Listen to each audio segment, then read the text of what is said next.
for Antiwar.com and Chaos Radio 95.9 in Austin, Texas. I'm Scott Horton. This is Antiwar Radio.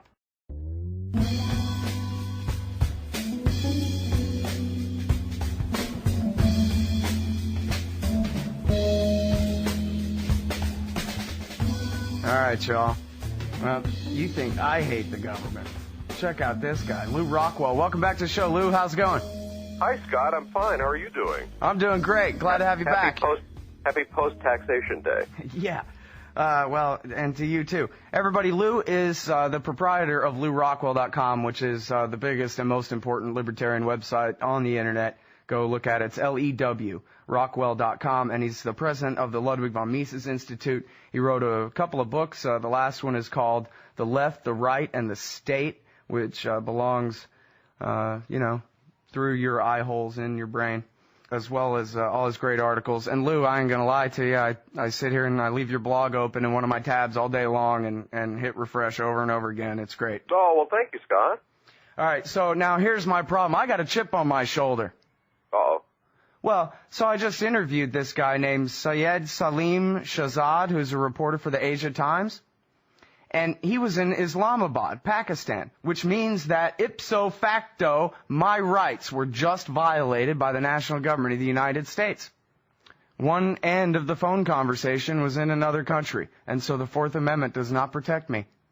Also, you were talking to a guy with an un-American name and who probably belonged to an un-American religion and, of course, was in an un-American country. Yeah, I mean, un-American indeed. How far away from America can you get than Pakistan anyway? Yeah, that's right, unless, of course, you're in the American-occupied parts of Pakistan. Right, but that's different. Well, so anyway, I just thought I'd make a National Security Agency joke there. Listen, I've actually been having a really good time looking at your website because you've got this optimism bug going on about, libertarian taking strides all over the planet Earth. Let's talk about that. Sure. You want to talk about, what, Brazil or Well, what's making you optimistic? I'm looking at the news all day, and I do nothing but complain. But you've been, I can tell by your writing, you've been feeling better and better about how successful you and the rest of us have been and are becoming at pushing this libertarian ideology on people. Scott, I'll know we're successful when you take Rachel Maddow's place. Yeah. Well, that's going to be the day, we'll wait around. But I think we are making progress, and I see it among the people. I mean, of course, the regime itself seems to me it gets crazier and more out of touch by the moment. I mean, Obama, announcing yesterday, and of course to the plaudits of the Republicans, that now he's going to have an expedition to an asteroid and spending $1 quadrillion shooting money out of rockets and the rest of the stuff. Although it actually gave me an idea. I know that President Obama, even though he's happy to wage wars and murder people left and right all over the world, just by, I'm sure, the merest happenstance, he himself is not in the army. But I think, he's a great shape. He's a young guy. After he's president, why shouldn't he lead the expedition to the asteroid himself? I mean, I think he should take Rahm Emanuel with him, and he could have his own planet that way. They just socialize the costs, and then some, Dianne Feinstein's husband's company would get all the mineral rights. Well, why don't we send Diane too? That would be. I bet we could come up with a great expedition. See, that's my idea for the airstrikes on Iran. Just drop the neocons on Iran from the sky. See how they like it that way. Well, that's pretty mean of you, Scott. Yeah, well, I'm to the Iranians. I'm a mean guy. Yeah, well, I know. I was thinking it would be bad for the collateral damage on the ground and everything, but ultimately, I've got to break a few eggs. You know how it is. It's the neocon philosophy. All right. So let's talk about central banking and war. This is one of the reasons why the libertarian message is getting out, obviously, is because Ron Paul, who's as good a libertarian as anybody could find at LewRockwell.com, actually has a seat in the House of Representatives and gets to go on TV all day long. And all he talks about is central banking and war. Lew, what's the big deal? Well, this is, in fact, nothing new. I mean, I've known Ron since the middle 1970s. And while over the years he's put more emphasis on foreign policy, but that's always been his big emphasis besides central banking and economics. So he's always understood as all the great classical liberals and libertarians throughout history have understood that, that war is the worst aspect of the government. I mean, it's the most destructive, the most murderous, the most expensive thing government does, and it gives them also the excuse, unlike everything else they do, of suppressing dissent, of making anybody who differs with them into some kind of hate criminal, and of giving them an excuse to put you in jail eventually if you say things they don't like, if you're guilty of sedition or defeatism or any of these other made-up crimes that the governments like to accuse people of. So this has always been an emphasis of Ron. He's always understood this. And because of his presidential run and because of the work that he's done for so long and all our great heroes and intellectuals have done for so long, Rothbard and the others, he is getting a hearing. And as Justin Raimondo, who has a great column today on Antiwar.com, points out, Americans are rightly terrified about the economy. We get the propaganda, of course, from the government of everything's getting better, and every day and every way we're getting in better and better. No regular American feels that. We all know that there's very serious economic troubles in this country, that things are getting worse. They may be living it up on Wall Street and in D.C. and the other precincts of the empire. But among regular people, the regular taxpayers, we know that we're being hurt and we're going to be hurt even more. So people look around for a solution. And when they hear Ron Paul, either in person or they hear him on television or on the radio, they read what he has to say. When he says, we have to cut. Everybody knows we have to cut. The media may not say that. Obama may not say that. Boehner and the rest of the Republicans may not say that. But people know it, and Ron is saying we have to cut the empire. And it's a brilliant political thing, too, because he's exactly right. No regular American gets any benefit out of, just the reverse, of course, nor cares about whether the U.S. has got a gigantic Marine base, to take one of 730 examples, in Okinawa. It's a very controversial thing right now where the Japanese would like to get this base out of Okinawa, and the U.S. wants to simply move the base. And there are 50,000 Marines there, plus dependents and so forth. Why is that? Why, after all these years, after World War II, is the U.S. still militarily occupying Japan, and especially Okinawa, bringing crime and fleas, and you only have to look at any American military base and see what's around it. No regular people want to be around such a thing. So Americans, when they think about it, they think, well, geez, I'd much rather cut something like the military base in Okinawa than, even though they should be wanting to cut all the spending here at home. It's just much easier, and it would be actually the best thing, the best cutting that could take place. Obviously, domestic spending, welfare spending, corporate welfare, all of the horrible things they do, bailing out Wall Street and the banks and all that, is unbelievably evil and corrupt. But every American, just like every American was opposed to the bank bailouts, except people connected to the regime, no regular American cares about the empire. When it comes right down to it, when it's their livelihood, their family's livelihood, their economic future, whether they're even going to have a job or food on the table, they will all say, bring the troops home. So finally, people are listening to Ron Paul, and this is resonating. And, of course, we know his work against the Fed and for honest money and for why deficits are wrong, and his mainstreaming of Austrian economics and Austrian business cycle theory has just been, it's a dream come true for all of us. But his anti-war position, his anti-imperialism position, is so powerful. And as Justin points out, these are issues that were considered too crazy, except for people like you and me, Scott, to ever discuss. That nobody would ever agree with us, just nuts, it's crazy, wacko, those sorts of criticisms. Of course, there are no arguments ever made. It's just politically incorrect. Don't mention it. So it's a great moment in American history. They have wrecked our economy. We haven't begun to see, by the way, the bad effects of what they've done to us. But in this kind of a crisis situation, good change can come about. And so I think that the government's crazy. They'd like to all put us in the gulag and that sort of thing. And what was it Obama said yesterday? That horrible that people were complaining about paying taxes. They should be grateful to him. Now, I thought that was funny. Like, the taxes are going to him personally. Maybe they are going to him personally. Who knows? But that's a maniacal, messianic kind of a comment to make. But who doubts that these people go into government for the most part because they're power mad. Yeah. They have a lust to rule other people. So that's that's the way they think. But regular Americans, this is what Murray Rothbard dreamed of all his life. This kind of populist resistance, the good aspects of the Tea Parties. There's just a lot of anger in this country, and we hear this demonized all the time, of course. Don't be angry. Love the government. People are angry. They should be angry because, as Murray said, as important it is for us as libertarians to explain, for example, economic error to somebody, or why foreign policy is, why wars and other foreign policy episodes are damaging to our civil liberties and to our economy and so forth. It's always also important to point out to people you're being ripped off. People are ripping you off through their wars, through their inflation, through their bailouts and all the rest. People are angry, and real change can happen. Now, this is, of course, not exactly anything that's necessarily in the cards.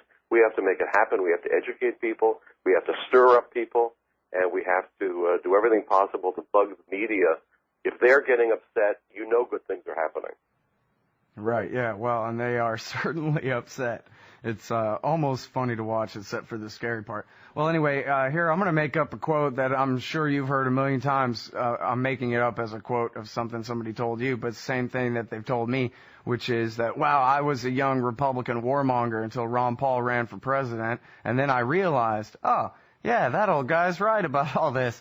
And it seems to me... It seemed to me then, even in 2007, the first thing I knew when I read on your blog that he was running for president was that this is the permission slip to conservatives that they've been waiting for but didn't know they had. I guess if they read the American Conservative magazine, they'd have known they were all right or whatever. But the common conception was, you got to be Michael Moore or Cindy Sheehan to be anti-war, and I'm just not like them. That's what a lot of people thought. And Ron Paul said, oh yeah, well, I'm a Republican from Texas, and I say, not only do I prefer peace, but we absolutely must have peace right now. How do you like that? And they said, oh, good. So that means I can say that too, and I can still be a Christian and a patriot and a Republican and be a peacenik and not have to be Michael Moore. And it seems like, that's really where he's made so much progress. And as Justin points out in that article, no matter what they ask him,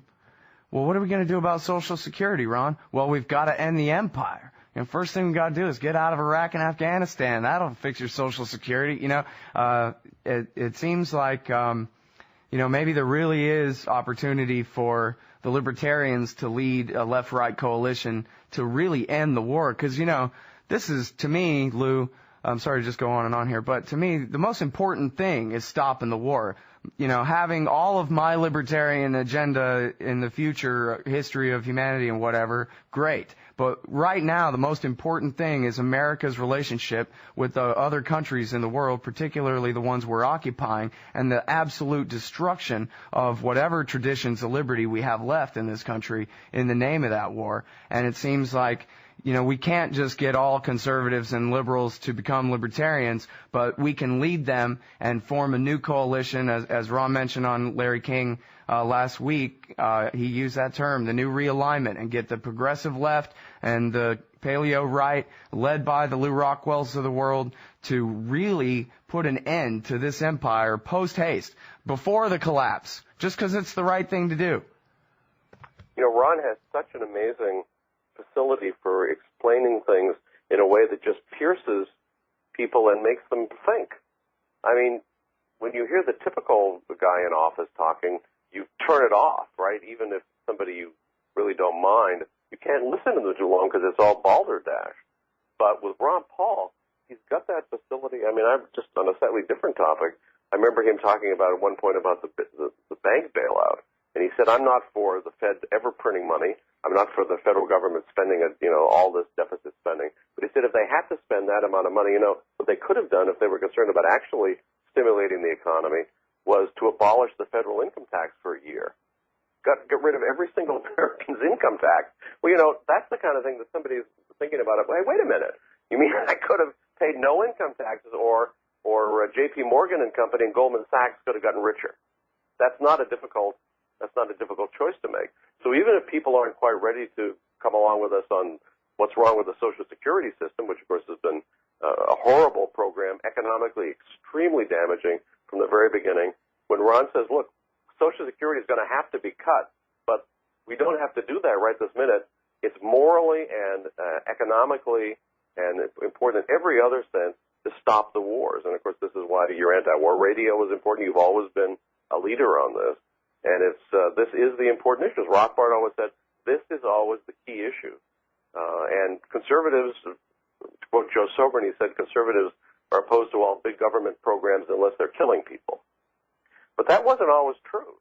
And until Bill Buckley came out of the CIA with money from who knows where and started National Review magazine and set out to purge if we call it the conservative movement, it wasn't called that in those days, but the right wing or whatever, purge it of any anti-war sentiment, purge any leaders of the anti-war movement, intellectual leaders, John T. Flynn and all the rest of them.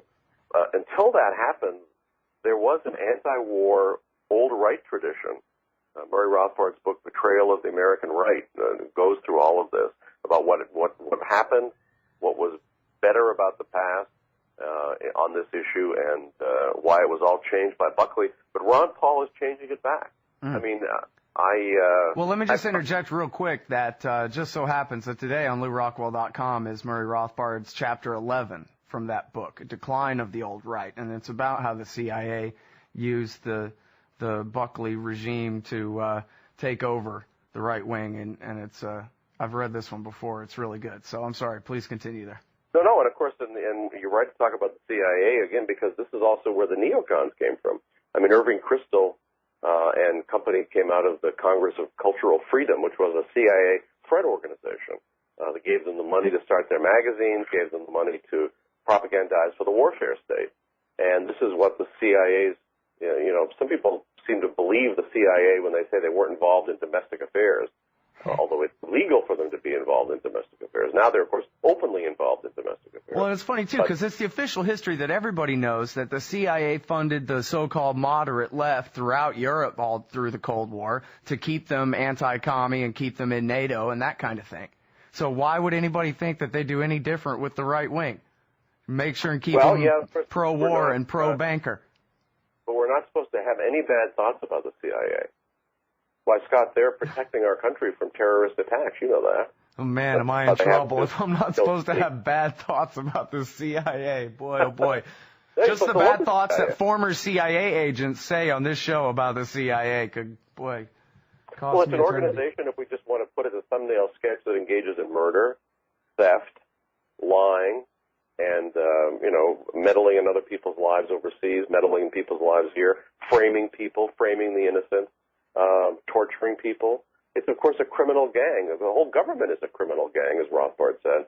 And anybody who's not a libertarian, if they want to understand how we think about the government, it's a criminal gang. It's a gang of thieves. And if you understand that we think that, then you'll understand really everything from libertarianism follows from that. So the CIA is an openly, it's like it's the button man squad of the criminal gang.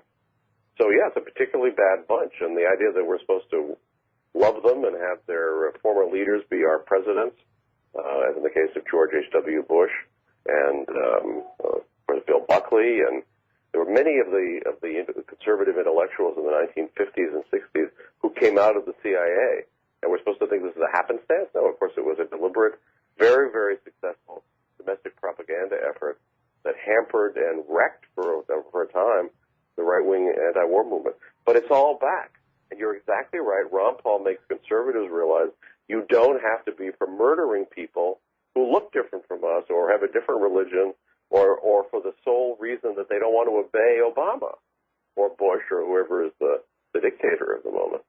And this is, of course, the U.S. government engages in murder, mass murder.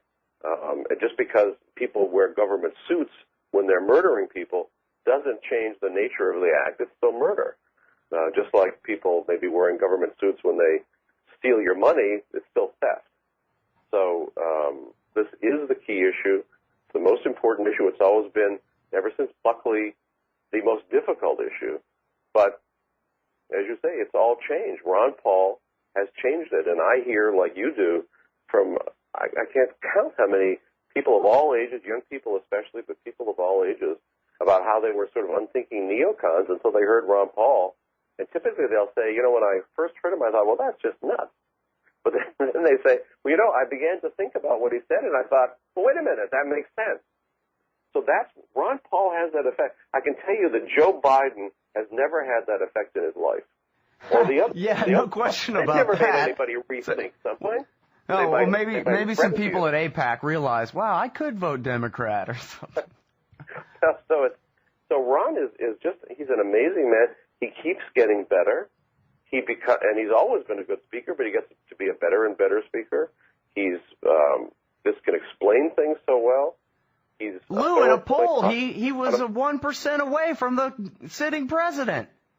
Yeah, quite something. And, of course, everybody very upset about that, or they don't mention it. I mean, I've noticed in the last day or two when the political shows talk about who's doing what in the polls and so forth, he's the unmentionable. But that doesn't matter because nobody who's paying attention to Chris Matthews or Keith Olbermann and believing them is a potential Ron Paul voter anyway. And the potential Ron Paul voters are watching these people like I do and hating their guts, or they're paying no attention to them. Either is fine. Yeah. But Ron is winning converts day by day all over this country, all over this world. I was just came back from a trip to Brazil to celebrate the founding of the new Mises Institute in Brazil, and they were very nice to invite me and other people from the U.S. Mises Institute down there. But I can't tell you how many young people said, because they hoped they were going to get Ron Paul. He wasn't able to make the trip. And people kept saying to me, he could get a respectable number of votes running for president of Brazil. And, it sounds like a joke, but it's not a joke. All over this world, not only all over this country, Ron appeals to people. I mean, he's like he shows people all over this world that we're not all ugly Americans, that we're not all killers, that we're not all thieves. We don't want to dominate their lives. We're not interested in occupying their countries, blowing up their homes, and stealing their money and doing all the rest of the things the empire does. Shows that Ron Paul represents the good America, the real America, and he's like an internet. It's a cliche, but he really is an international ambassador for peace and goodwill, even without going to these countries. Everybody watches him on YouTube. They pay attention to what he writes. It's quite extraordinary. I don't know of I've never seen anything like this in my life. Anybody who had that kind of impact for good all around the world. Yeah, it really is something else. And it's really, more so for you than me, but I've been following him since he went back to Congress in '97, and still I have this whole thing where we used to say, did you know that there's this one good congressman? And he was always this underground phenomenon and all this stuff. But now everybody knows. I mean, I see reporters who I've never seen before say, well, Ron Paul is saying this and that like he often does. And I'm thinking, wow, this guy has heard Ron Paul often. And, that's progress right there, because I know that, I don't have to even worry at all. I know that whatever it was that he heard Ron Paul was saying was, pretty much exactly what I would have had him say. But now we got to wrap this up in the last few minutes here, Lew, getting back to central banking. Because, I'll make it a question that makes sense here. I saw Ron Paul on TV say that inflation was a hidden tax, and that had something to do with all this imperialism. Lew, what in the hell was he talking about? Well, Scott, if we didn't have central banking, there never would have been able to be world wars in the last century. There never would have been able to be a Cold War. They couldn't run the wars they're doing right now because there's no way that Americans or any other people, for that matter, would put up with direct taxes sufficient to fund the warfare state, which is far bigger than they admitted to being. So the way they do it through the hidden tax of printing up money. And so the Federal Reserve is the bloodiest. I mean, it might as well be an adjunct of the Pentagon. They might as well just make it the sixth side of the Pentagon, because it is absolutely essential to the warfare state. And it's the fact that when Bush, for example, or now Obama asked for another quadrillion dollars to murder more people in Afghanistan or Iraq or Pakistan or Iran or wherever they're going to do it, there's nobody worries about an appropriation. Nobody worries about actually having to either borrow the money or tax the money. They just print it. But that's also something that's coming to an end, because economic laws can't be repealed. And the things the federal government is doing have effect. So when they borrow as much as they have, they inflate more than, like Weimar Germany, even though we're not seeing the effects of it yet fully. And they, of course, already are taxing us. They're planning to introduce a VAT tax and then tax us even more. But the whole government, the whole regime is in big economic trouble. They, of course, have put us in economic trouble. But Ron Paul, I've been interested in the Fed for decades, and I never could get anybody else interested.